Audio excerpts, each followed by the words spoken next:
The Su-75 Checkmate, unveiled amidst a carefully orchestrated spectacle of high-tech ambition, has devolved from a symbol of Russia's resurgent aerospace prowess into a profound and cautionary tale of a project crippled by its own unrealistic promises and the harsh realities of a nation in geopolitical and economic turmoil.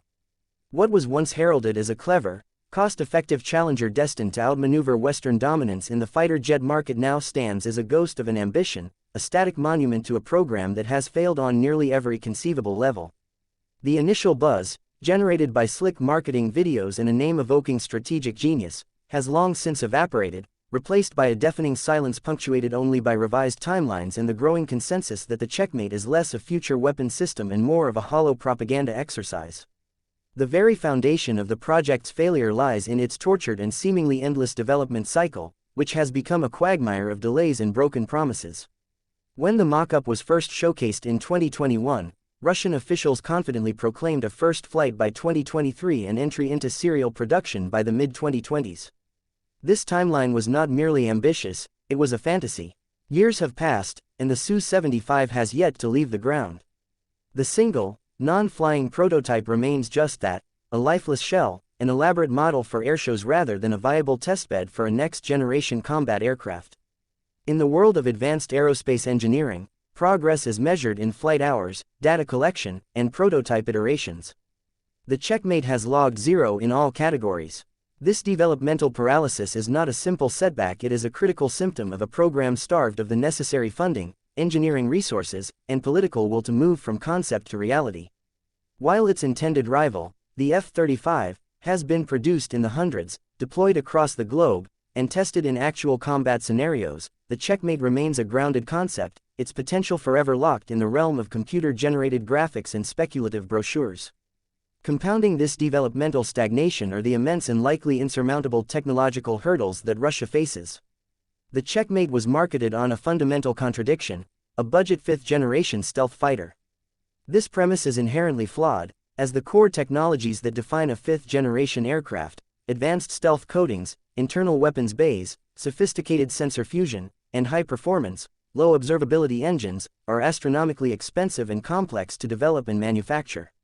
Russia's struggles in these areas are well documented even with its flagship Su-57 program, which has seen only limited production and continues to face challenges with its intended Izdaliye-30 engine.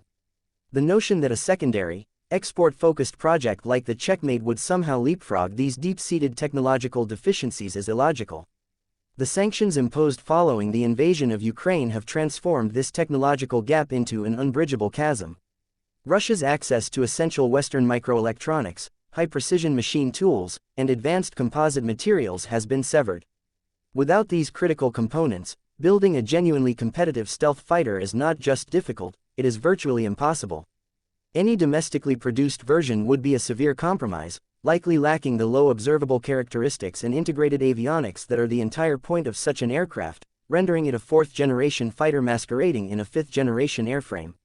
Perhaps the most catastrophic failure of the Su-75 program is its complete inability to secure a market. The aircraft was explicitly designed for export, a silver bullet intended to capture a share of the global market from nations unwilling or unable to purchase top-tier American or European jets.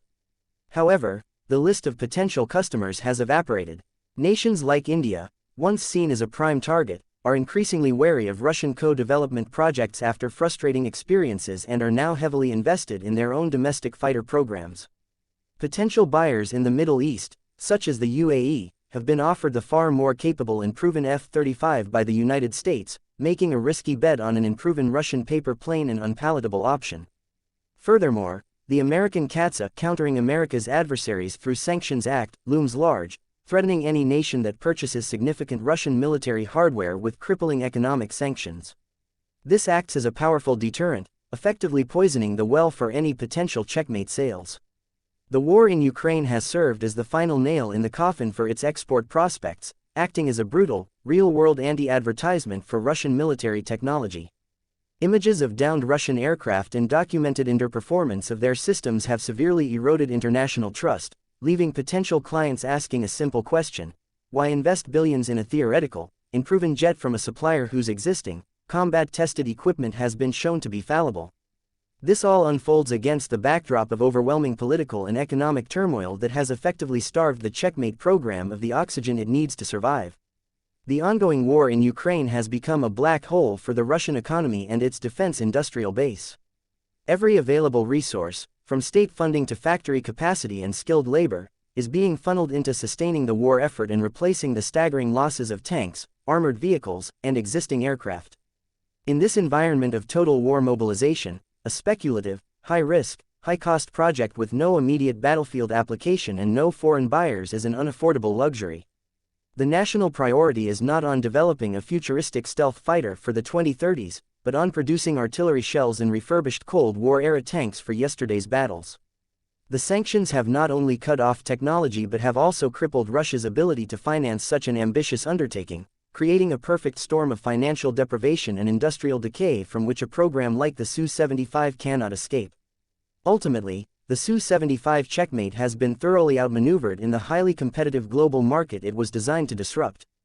The market is already saturated with superior and more reliable alternatives. The F-35 stands as the undisputed hegemon. China's own export-oriented stealth fighter, the FC-31, is backed by a far larger and more resilient industrial base. Meanwhile, nations like South Korea with its KF-21 and Turkey with its TF-Con are developing their own capable, modern fighters, further crowding the space the Checkmate hoped to occupy. It was late to a party where it was never truly welcome and arrived with nothing tangible to offer. The very name Checkmate now drips with irony. It was meant to signify a game-winning move, but the project has instead been cornered from all sides, boxed in by its own technical limitations, economic starvation, and geopolitical isolation.